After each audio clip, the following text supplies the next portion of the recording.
Hello नमस्कार सभी को, मैं जय नीलिंग। अरुणाचल प्रदेश के करंट अफेयर 2025 की क्लास में आपका फिर से स्वागत है। पिछले क्लास में हमने अगस्त महीना के ऊपर जितने भी करंट अफेयर है हमारे स्टेट्स के रिलेटेड उस पे हमने चर्चा किया है। आज हम बात करेंगे सितंबर महीना के ऊपर जितने भी करंट अफेयर्स है हमारे अरुणाचल प्रदेश से संबंधित उस पे हम चर्चा करेंगे। तो पहला जो अपडेट है वो आपके लिए क्या है, इंडियाज लार्जेस्ट एंड टॉलेस्ट मनाव सदोंग अंडर कंस्ट्रक्शन इन अरुणाचल प्रदेश। हाल ही में अरुणाचल प्रदेश की चांगलांग डिस्ट्रिक्ट की मियाओ क्षेत्र में इंडिया के सबसे बड़ा और ऊंचा जो है मनाव सदोंग परमानेंट मनाव सदोंग जो ये कंस्ट्रक्शन किया गया है, शुरुआत किया गया है। अब यहाँ पे जानने वाला बात है कि मनाव सदोंग है क्या। अगर आपको याद रहेगा तो मनाव सदोंग पहले भी हमने कोई क्लास में ये कवर अप किया था। तो मनाव सदोंग जो है एक सेरिमोनियल ये जो है पिलर है जो कि सिंगपो ट्राइब से रिलेटेड है। ये सिंगपो ट्राइब का जो फेस्टिवल्स है सफोंग योंग मनाव पोई, इस फेस्टिवल्स के दौरान जो है ये सेरिमोनियल पिलर जो है वो कंस्ट्रक्शन किया जाता है, जो कि सिंगपो ट्राइब्स का बार बार बोल रहे हैं। तो मनाव सदोंग है सिंगपो ट्राइब्स का एक सेरेमोनियल पिलर्स जो कि सपांग योंग मनाव फेस्टिवल्स के दौरान ये कंस्ट्रक्शन किया जाता है। तो इस बार जो है एक परमानेंट मनाव सदोंग जो कंस्ट्रक्शन किया गया है, ठीक है, इनका जो है कंस्ट्रक्शन एविडेंस ये है और इसका मतलब कि ये परमानेंट है। नहीं तो बहुत सा फिलर जो है वो फेस्टिवल्स के दौरान ही बनाया जाता है और नेक्स्ट फेस्टिवल से आने से पहले इनको फिर तोड़ा जाता है, क्लियर ये। तो इनका जो फाउंडेशन वर्क जो है वो 28 अगस्त 2025 में ये इनका शुरुआत किया गया था और ऐसा एक्सपेक्टेशन ये है कि ये दिसंबर महीना तक ये जो है इनका कंस्ट्रक्शन वो ख़त्म हो जाएगा, क्लियर। तो यहाँ पे याद रखने की चीज़ क्या है कि मनाओ सदाओं क्या है ये पूछने के सीधा सीधी पूछेगा तो नहीं बोल रहे, कौन सा ट्राइब्स का है, क्या है और कौन सा फेस्टिवल्स में ये कंस्ट्रक्शन किया जाता है, या फिर सपांग योंग मनापोई किस ट्राइब्स ऑफ अरुणाचल प्रदेश का ये फेस्टिवल्स है, ठीक है। इस एंगल से ही पूछेगा। हालांकि India largest and tallest permanent, इस एंगल से तो पूछने का संभावना थोड़ा कम रहेगा, फिर भी इसको ध्यान रखिएगा। लेकिन कौन सा ट्राइब्स का क्या है, कौन सा फेस्टिवल्स में बनाया जाता है, या फिर ये फेस्टिवल्स कौन सा ट्राइब्स का है, इस पर ध्यान रखिएगा।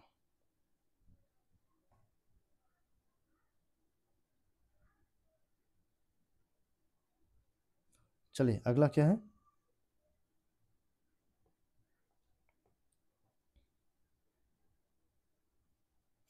अगला है conservation milestones Pallas cat sighted in Arunachal for the first time.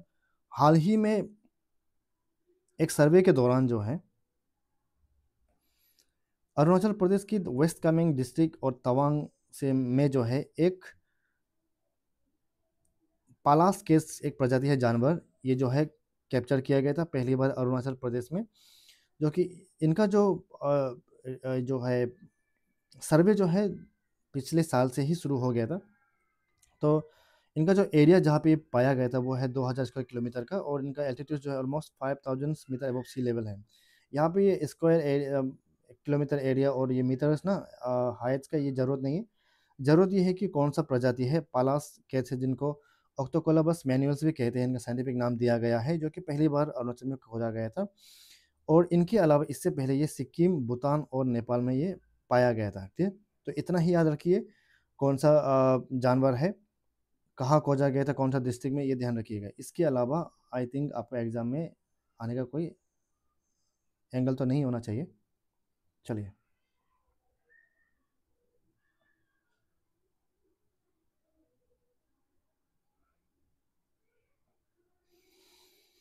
अगला है, again this one is very important. New orchid species Hemipilia basifoliata discovered in Arunachal Pradesh. हाल ही में अरुणाचल प्रदेश की Dibang valley, lower Dibang valley district में एक नया ऑर्किड का प्रजाति जो है वो पाया गया है, जिनका नाम है हेमीफिलिया बेसिपोलियाटा, जो कि ऑर्किडेसिया भी इनका जो है नाम दिया गया है। और ये इनका डॉक्यूमेंटेशन जो है वो जून 2024 में एट द एल्टीट्यूड्स ऑफ 2400 जो है मीटर अबव सी लेवल में ये किया गया था। और अगर हम इनका प्रजाति का अगर हम कैटेगरी का अगर हम बात करते हो, जेनस जो है इनका हेमीफिलिया जेनस से है और ये इनके ही प्रजाति का हेमीफिलिया प्यूब्रियोला जो के अंतर्गत ये जो है कुछ हद तक इनको मिलता है, और ये endemic to eastern Himalaya. Endemic का मतलब क्या है, ये उस पर्टिकुलर रीजन में ही पाया जाता है, इनके अलावा और बाकी कोई दूसरा जगह पे ये पाया नहीं जाता है। जो कि इनका एंडेमिक क्या है, ये ईस्टर्न हिमालय है, जो कि हमारा अरुणाचल प्रदेश के जितने भी पहाड़ हैं, अगर हम हिमालय माउंटेन रेंज को अगर हम कैटेगराइज करेंगे तो हम जो है ईस्टर्न हिमालय में आते हैं। क्लियर, तो यहाँ पे पाया गया था। तो ध्यान रखिए कि चीज़ क्या है, ऑर्किड का नाम हेमीफिलिया बेसिपोलिया था, और कहाँ पे, लोअर दिबांग वैली। इतना ही आपको याद रखना है, इससे ज़्यादा। इसलिए अगर आप थोड़ा ध्यान रखेंगे, अगर मेरा जो ये क्लास अगर फॉलो करता है, तो आपको वन स्लाइड ही आपको मटेरियल्स मिलेगा, क्योंकि ज़्यादा डिस्क्रिप्शन, ज़्यादा ये जो है मटेरियल्स देखिए भी उतना फ़ायदा नहीं रहता है, क्योंकि आपको जितना जाना है बस उतना ही काफ़ी है ना। तो एक स्लाइड्स में मेरा कोशिश ये है कि एक स्लाइड में ही आपको जितना भी ज़रूरत की जो आपको मटेरियल्स है वो आपको दे देना है। क्लियर, ये है।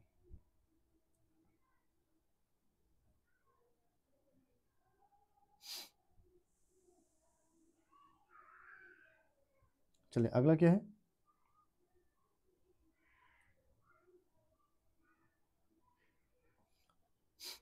चलिए एक्सरसाइज दिबांग शक्ति, Indian army demonstrates readiness on the eastern fronts. तो हाल ही में हमारे भारतीय सेना के द्वारा अरुणाचल प्रदेश के दिबांग वैली डिस्ट्रिक्ट में एक एक्सरसाइज का आयोजन किया गया था, जिनका नाम एक्सरसाइज दिबांग शक्ति। क्लियर, एक्सरसाइज दिबांग शक्ति है, यहाँ में आपको देखने को मिल रहा होगा एक्सरसाइज दिबांग शक्ति, जो कि showcasing it's high state of combat readiness along the line of actual control.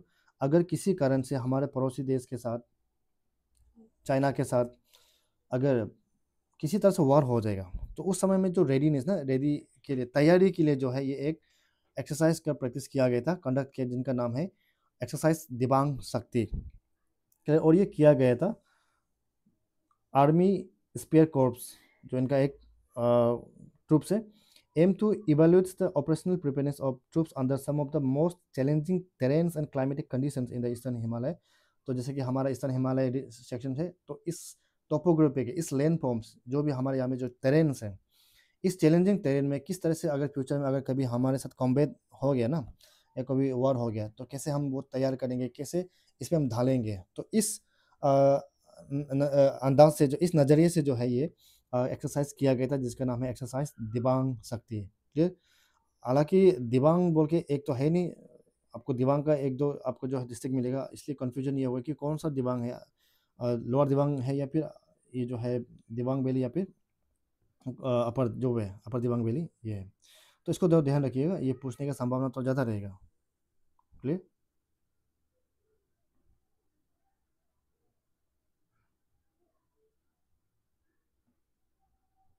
चलिए नेक्स्ट है, strong 5.9 magnitude quakes shakes Assam in the north east India.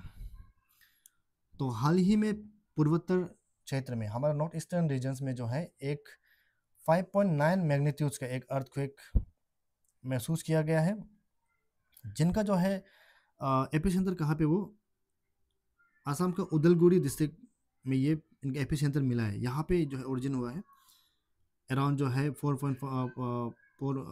4:41 में। ठीक है, ये अर्थक्वेक हुआ था दिन का 4:41 को ये हुआ था उदलगिरी आसाम में।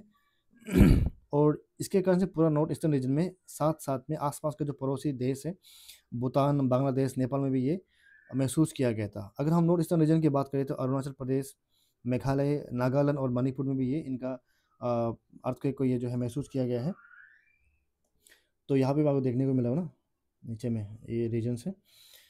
तो यहाँ पे रिक्टर स्केल क्या है, रिक्टर स्केल ये वो इंस्ट्रूमेंट है जहाँ से अर्थक्वेक का मैग्नीट्यूड, स्ट्रॉन्गनेस या फिर इंटेंसिटी को जो है मापा जाता है, उसको हम रिक्टर स्केल कहते हैं। और एक टर्म से ज्योग्राफी में एपिसेंटर।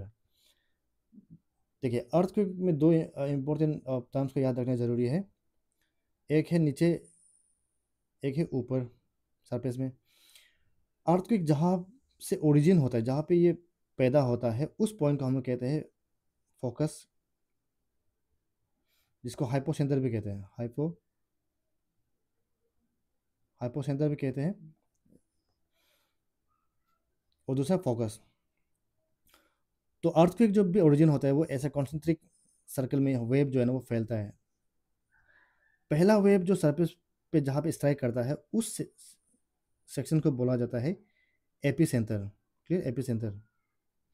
तो एक ऊपर में है तो दूसरा नीचे में है, बस इतना ही अंतर है। तो यहाँ पे ये जो लिखा है ना, the quake struck at the depth shallow depth of 5 kilometre, ये मतलब कि एपिसेंटर से नीचे जो है ना फोकस यानी कि 5 किलोमीटर नीचे है। तो ये इनका कॉन्सेप्ट ये होता है, एक ऊपर जहाँ पे सबसे पहला स्ट्राइक होता है सरफेस में वो है एपिसेंटर, जिसको हम लोग महसूस करते हैं। क्लियर। तो एपिसेंटर के बाद ना वेव ऐसे बनता है, और अगर यहाँ पे कोई बिल्डिंग्स बना हुआ होता है तो वो महसूस करेगा, ऐसे फैलेगा ना, ऐसे ऊपर में भी ऐसे फैलेगा। क्लियर। और अंदर में जहाँ पे ओरिजिन होता है, शुरुआत, उसको हम लोग फोकस कहते हैं। क्लियर। तो ये ध्यान रखिएगा।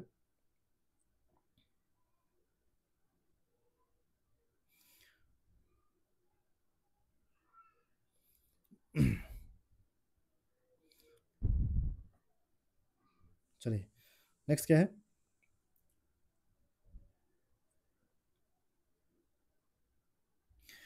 Arunachal's Manisha Halai signs at Bali wins top awards for debut documentary. Arunachal Pradesh young filmmakers Manisha Halai has brought global recognitions to the states by winning two prestigious awards at the Docs by the Sea Forum held in Bali, Indonesia. हाल ही में हमारे अरुणाचल प्रदेश से एक young film makers Manisha हलाई ने Indonesia के बाली में दो बेहतरीन अवार्ड्स जीता है, जो कि ऑर्गेनाइज बाय सी फोरम, जो कि इंडोनेशिया का एक फोरम है। She presented her debut documentary project orange beetles mother and आई।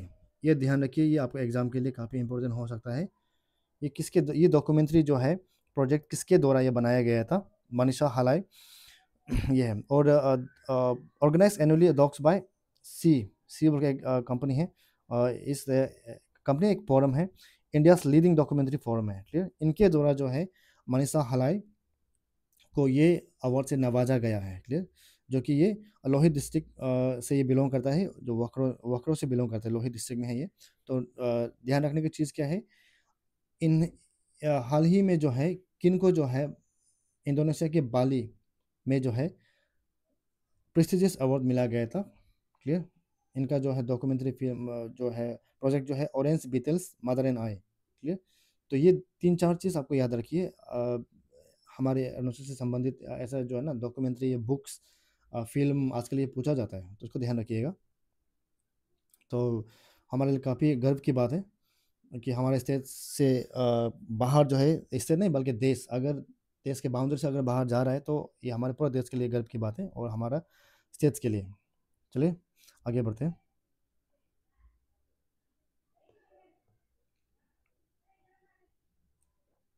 चलिए, young athletes Mane and Tesia shine bright in east zone junior athletic championship. तो हाल ही में इस जोन जूनियर एथलेटिक चैंपियनशिप का आयोजन किया गया था, जहाँ पे हमारे स्टेट से दो टैलेंटेड युवक जो है और युवती माने एंड तेसिया, इन्होंने जो है अपने अपने क्षेत्र में जो है मेडल हासिल किया है।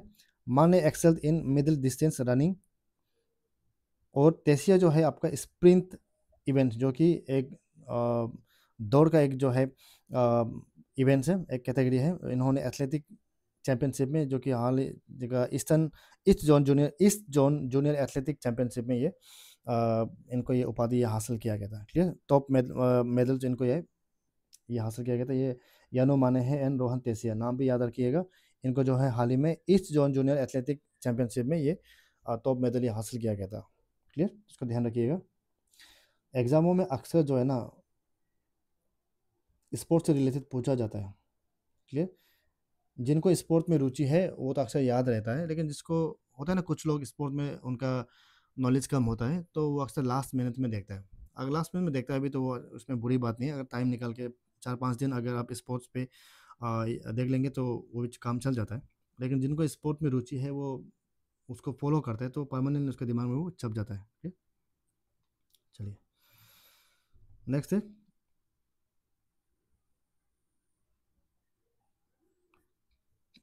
2220 megawatt Oju hydropower project in Arunachal gets green clearance. तो हाल ही में अगेन 2220 मेगावाट का ओजो हाइड्रो इलेक्ट्रिक प्रोजेक्ट जो कि अपर सुबनसिरी में इन्वायरमेंटल क्लियरेंस का जो है डॉक्यूमेंट्स ये इनको मिल गया है। इनको बनाने का ये जो है परमिशन मिल चुका है, जो कि clearance by the union environmental ministries expert appraisals committee, इनके द्वारा जो है ये ग्रीन क्लियरेंस मतलब कि आपको जो है बनाने का अनुमति परमिशन ये दिया गया था, अप्रूवल दिया गया था। ठीक, डेवलपर्स कौन है? Oju Subansiri hydro power projects corporation private limited, जो कि अपर सुबनसिरी की जो है down stream of Redi village ना, रेदी विलेज के डाउन 5 किलोमीटर नीचे तक इनको जो है, जो कि तकसिंग ब्लॉक में आता है, उनको जो है यहाँ पे बनाने का ये जो है ग्रीन सिग्नल, ग्रीन क्लियरेंस, आपको ग्रीन सिग्नल भी बोल सकते हैं समझने के लिए, परमिशन दिया गया था। ऑलमोस्ट इनका हाइट जो है 100 मीटर का रहेगा, जो कि ग्रेविटी दाम है। हाँ, ये इंपॉर्टेंट है, ग्रेविटी दाम। डैम के भी ना अलग अलग जो है दाम, यहाँ पे डैम बोलो, डैम के भी अलग अलग कैटेगरी है। तो ये आपका एक ग्रेविटी डैम है। अराउंड जो है इनका जो है 14.12 किलोमीटर का जो इनका जो है हेडरेस्ट टनल रहेगा। और ये इसके नीचे जो है डैम तो प्लांट्स पे एक बनाया जाएगा, जो कि डैम का ये टर्म्स है 120 मेगावाट्स का। और इनको जो है बनाने का जो कॉस्ट है वो एस्टिमेट है 24,942 करोड़ का। ये जो है इन्वेस्टमेंट यहाँ पे आपको देखने को मिलेगा, जो कि 5 साल तक ये ख़त्म होगा ऐसा माना गया है। लेकिन आज तक तो कभी देखा नहीं कोई टाइम पे जो है कोई काम ख़त्म हुआ है। आप अक्सर आपका सोशल मीडिया में कई बार देखता होगा ना, या आप एक हाईवे को बनाने में जो है टाइम लगता है, तो ये काफ़ी बड़ा प्रोजेक्ट है। तो देखते हैं कि ये 5 साल में ख़त्म होता है कि नहीं होता है। चलिए, ध्यान रखने की चीज़ क्या है कि ओजू हाइड्रो इलेक्ट्रिक प्रोजेक्ट कौन सा डिस्ट्रिक्ट में है, ये पहला ध्यान रखिए। दूसरा, इनका मेगावाट कैपेसिटी कितना है? 2220 मेगावाट का है। क्लियर? और ये कौन सा टाइप का डैम है? ग्रेविटी डैम है। और कितना हाइट्स का ये? 100 मीटर का हाइट है। बस ये 2-3 चीज़ को ध्यान में रखिए, और कॉस्ट को भी ऐसा ध्यान में रखिए। कॉस्ट हालांकि पूछना तो नहीं चाहिए, तो ध्यान रखिएगा। क्लियर? ओजू हाइड्रो पावर प्रोजेक्ट बहुत ही इंपॉर्टेंट है, इन्वायरमेंट से रिलेटेड सवाल जो अक्सर जो है एग्जामों में पूछा जाता है। और करंट अफेयर जब पढ़ते हैं ना, आपको मेरा ये एडवाइस है कि अलग अलग कैटेगरी में करिए। Polity, history, environment, defence, science and technology, ऐसे करके ना कैटेगरी करिए, तब वो पढ़ने में आसानी रहता है। ठीक? चलिए नेक्स्ट है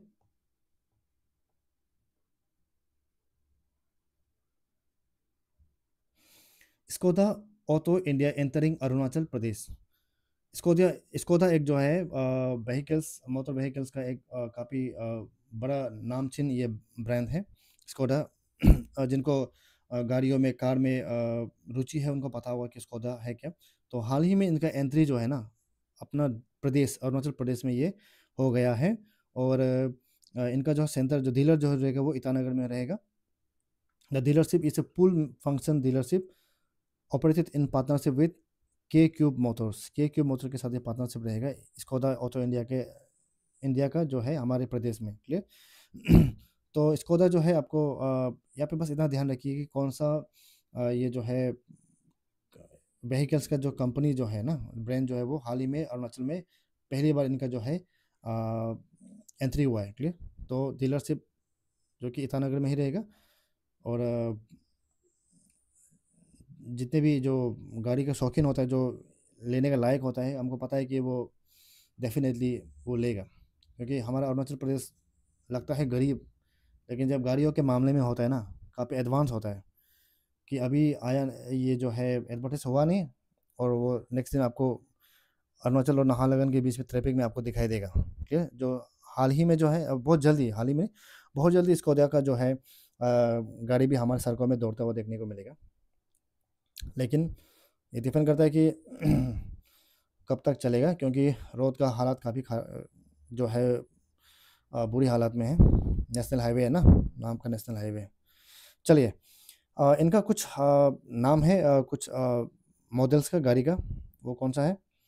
Kylaq, Kushaq, Slavia and Kodiak. ये जो है इस कंपनी का गाड़ी का कुछ मॉडल्स का नाम है ये। चलिए, तो ध्यान रखने की चीज़ क्या है, कौन सा ऑटो कंपनी जो है हाल ही में अरुणाचल प्रदेश में इनका जो है डीलरशिप जो है वो एस्टैब्लिश किया गया है, वो ध्यान रखिएगा। ठीक है, वो है स्कोदा ऑटो इंडिया। काफ़ी महंगी गाड़ी होती है ये ना।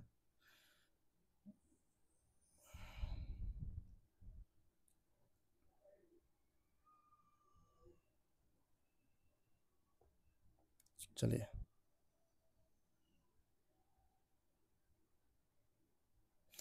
नेक्स्ट है Kakung Thorkan a harvest rituals of Bon traditions among the Monpas of Sangti valley. तो ना ऐसे जो हमारा जो समुदाय है, हमारा जो कम्युनिटी है, जो ट्राइब्स है, उससे रिलेटेड अगर कभी चर्चा हुआ है या न्यूज़पेपर में है या फिर न्यूज़ में है या फिर कोई घटना हुआ है ना हमारा ट्राइब से रिलेटेड, इंडिजिनस ट्राइब से रिलेटेड, तो उसको आप तो ध्यान रखिए, अक्सर आज के लिए पूछा जाता है।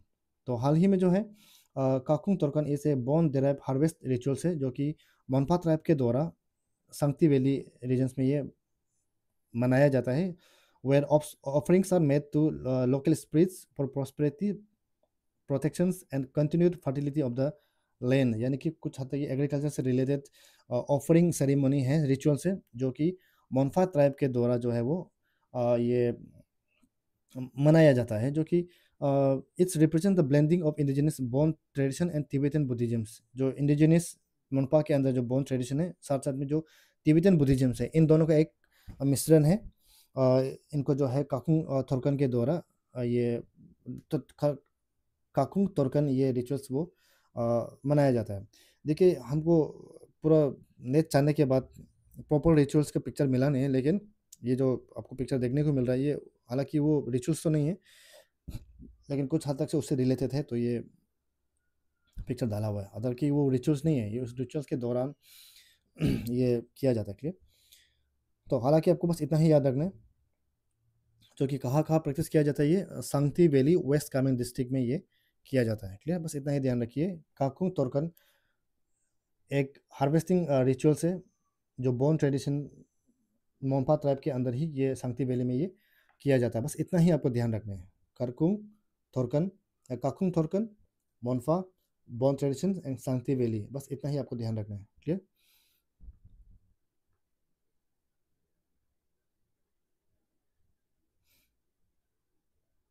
चलिए अगला क्या है। सो तो यहाँ तक रहेगा आज का हमारा जो है डिस्कशन जो है सितंबर महीना के ऊपर। आई होप कि आज का ये सेशन आपके लिए काफ़ी लाभदायक रहा होगा। चलिए आज हम बात करेंगे, इसके बाद हम बात करेंगे एक हर हर बार की तरह एक रिवीजन सेशन जो है।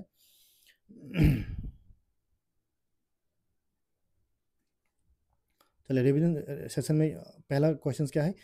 The construction of India's largest and tallest permanent मानव सदन has begun in which district of Arunachal Pradesh. ये एक टिपिकल सवाल है, ये ध्यान रखिए। तो सवाल क्या है कि मानव सदन जो कि एक टॉलेस्ट, इंडिया का टॉलेस्ट और परमानेंट मानव सदन है, कौन सा डिस्ट्रिक्ट में ये किया गया था। तो आप सवाल का जवाब देने की कोशिश करिए। तो सही जवाब है चांगलांग डिस्ट्रिक्ट। चांगलांग डिस्ट्रिक्ट है, जो कि आपका सिंगपो ट्राइब से है। क्लियर। दूसरा क्या है, द मानव सदोंग is culturally associate with which tribes of Arunachal Pradesh. Again this one is typical questions for the exams. मानव सदोंग जो है किस कौन सी ट्राइब से ये संबंधित है। क्लियर, ये है मोनपा है, अपतनी है, सिंगपो है और निशी है। तो सही जवाब है सिंगपो ना, ये ध्यान रखिएगा।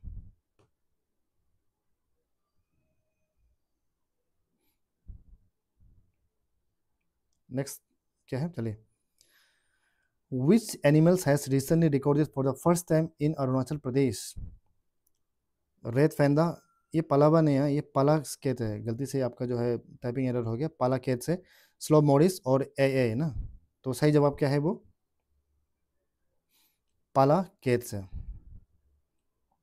अगला सवाल, the new orchid species Hemipilia basifoliata was discovered in which district of Arunachal Pradesh. तो हाल ही में हेमीफिलिया बेसिपोलिया था एक प्रजाति जो ऑर्किड जो पाया गया है, कौन सा डिस्ट्रिक्ट में है। सही जवाब क्या है, ऑप्शन में है Tawang, lower Dibang valley, west Kameng और ईस्ट सियांग। तो सही जवाब है आपका लोअर दिबांग वैली। चलिए अगला क्या है, which Indian army corps conducted exercise Dibang शक्ति इन अरुणाचल प्रदेश? हाल ही में अरुणाचल प्रदेश के दिबांग वैली में जो है एक एक्सरसाइज किया गया था, एक्सरसाइज दिबांग शक्ति। उनका नाम क्या है उस आर्मी का कॉर्प्स का नाम? ठीक है,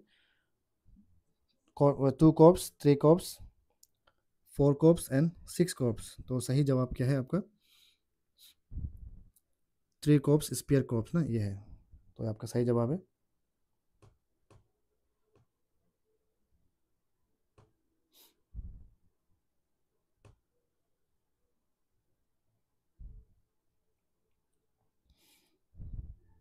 चलिए अगला क्या है?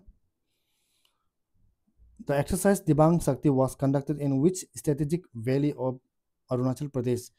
दिबांग शक्ति एक्सरसाइज जो है की प्रदेश की कौन सा वैली में ये जो है किया गया था? Subansiri valley, Siang valley, Dibang valley या फिर कामेंग वैली? ना बहुत ही आसान है, नाम में आपको दिबांग देखने को मिल रहे होंगे। तो सही जवाब है आपका Dibang valley.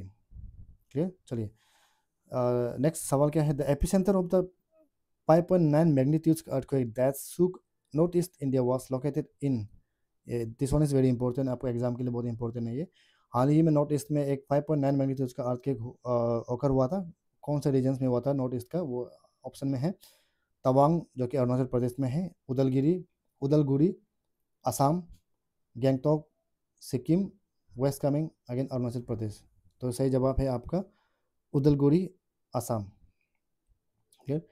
According to the NCS, the earthquake occurred at what depth? यानी फोकस का बात कर रहे हैं, एपिसेंटर से कितने नीचे जो है ये उदलगुरी की एपिसेंटर के कितने नीचे जो है ये हुआ था? वो आपका 5 किलोमीटर, 10 किलोमीटर, 25 एंड 50 है। तो सही जवाब है आपका 5 किलोमीटर के नीचे। Clear?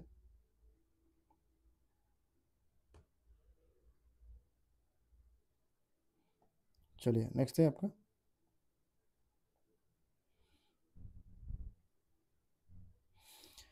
Manisha Halai from Arunachal Pradesh won 2 awards at Dogs by the Sea Forum for which documentary? तो मनीषा हलाई हाल ही में जो है बाली में इंडोनेशिया में जो है 2 अवार्ड्स ये इन्होंने जीता है। कौन सा इनका डॉक्यूमेंट्री का नाम क्या है? The hidden valley, orange beetles, mother and I, songs of the hills and rooted spirits. तो थोड़ा ध्यान देगा तो हमको ध्यान में आएगा कि ये ऑप्शन बी है, orange beetle, mother and I. ठीक है, ध्यान रखिएगा। At the East Zone Junior Athletic Championship 2025, Mane excelled in which events? Clear? तो हाल ही में east zone junior athletic championship हुआ था। तो इनमें माने जो है कौन सा कैटेगरी में जो है कौन सा फील्ड में जो है इन्होंने जीता है? यह है आपका मिडिल डिस्टेंस रनिंग। क्लियर? ये ध्यान रखिएगा। इसके अलावा तेसिया भी सेम सवाल तेसिया के लिए आता है कि तेसिया जो है कौन सा ये जो है फील्ड में जो इन्होंने ये मेडल हासिल किया है? वो अगर अगर ऑप्शन में देखें तो हर्डल्स है, स्प्रिंट इवेंट्स है, जेवलिन थ्रो है, मैराथन है। तो सही जवाब क्या है आपका? स्प्रिंट इवेंट है। क्लियर? तो ध्यान रखिएगा।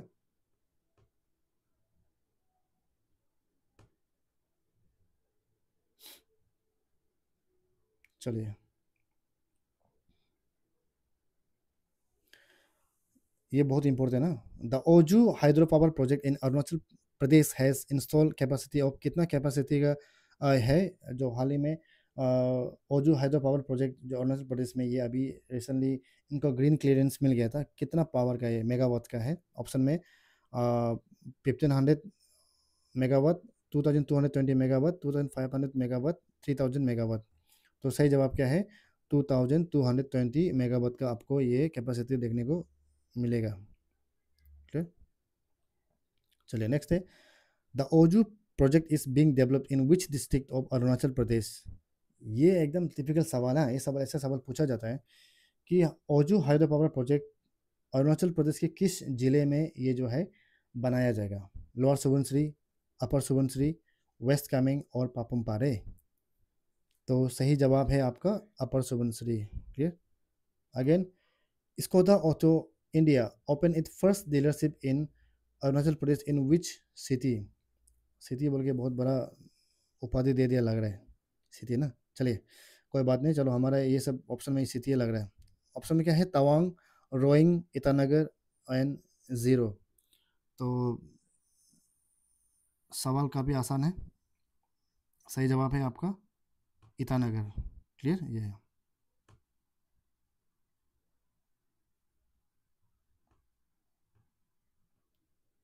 चलिए, Kakung Turkan is primarily associated with which community of Arunachal Pradesh? This one is very important. इस तरह का सवाल पूछने का चांसेस होता है, क्योंकि लास्ट एक एग्जाम में आई थिंक एलडीसी का एग्जाम था कि उसमें बर्दोचाम बोल के आया था ना, बर्दोचाम कि किस ट्राइब से रिलेटेड है। तो वहाँ पे ऑप्शन में कई था, अरुणाचल था, अरुणाचल प्रदेश था, और छत्तीसगढ़, झारखंड, ऐसा बहुत कुछ था। तो बहुत सारे लोग तो बाहर घुमाए, पता चले कि वो घर के पास में ही है, घर में ही है। चलिए, काकुंग तो थोरकन जो है आपका ऑप्शन किसके रिलेटेड है? आपातानी में है, मोनपा है, आदि है, या फिर तागिन है। क्लियर, तो सही जवाब है आपका मोनपा है। क्लियर। चलिए, काकुंग तोरखन रिप्रेजेंट द ब्लेंडिंग ऑफ किस दो कल्चर का या आइडियोलॉजी के प्रिंसिपल्स का जो है वो ब्लेंडिंग है, मिश्रण है? ऑप्शन में Hinduism and Christianity, option B है Bon tradition and Tibetans Buddhisms, option C है animisms and Islam, option B है हिंदुइज्म एंड बॉन। तो सवाल काफ़ी आसान है, बॉन ट्रेडिशन एंड तिब्बतियन बुद्धिज्म्स में आपको ये देखने को मिलेगा। ठीक है।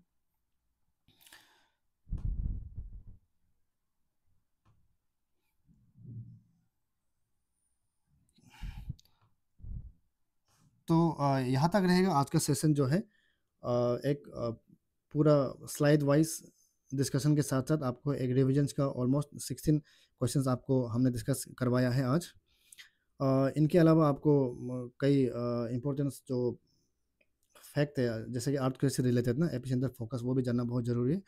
कोई भी टॉपिक अगर कुछ रिलेटेड इंपॉर्टेंट टर्म्स है तो उसको मैं आपको बता दूंगा। तो ये आपका आंसर्स है, एक बार देख लीजिएगा। जहाँ तहाँ नहीं ढूंढ के जो है, बस आपको शॉर्ट में जो है ये आंसर आपको बना दिया है। एक टीचर्स का काम होता है आपको, इसलिए बता ना, टीचर्स एक फैसिलिटेटर है, आपको टाइम बचाता है और आपका वक्त का बहुत इंपॉर्टेंट है। तो इसलिए जो है डिस्कशन के साथ साथ एमसीक्यू के साथ साथ और आपको आंसर्स की भी दे रहे हैं। तो ये आपके लिए टाइम सेविंग मैनेजमेंट में ये काफ़ी आपके लिए लाभदायक रहेगा। तो चलिए, आज के लिए बस यहीं तक रखते हैं। बहुत बहुत शुक्रिया मेरे साथ बने रहने के लिए, और आपका साथ बने रहेंगे तो हम भी आपके साथ देंगे। इस तरह से जो है दो तरफा का ना ये अंडरस्टैंडिंग रहना बहुत ज़रूरी है। तो फिर से बहुत बहुत शुक्रिया मेरे साथ बने रहने के लिए, और आई होप कि आज का ये सेशन आपके लिए काफ़ी लाभदायक रहा है। और अपना ध्यान रखिएगा, अपना पढ़ाई करते रहिएगा। Thank you very much and have a great day ahead.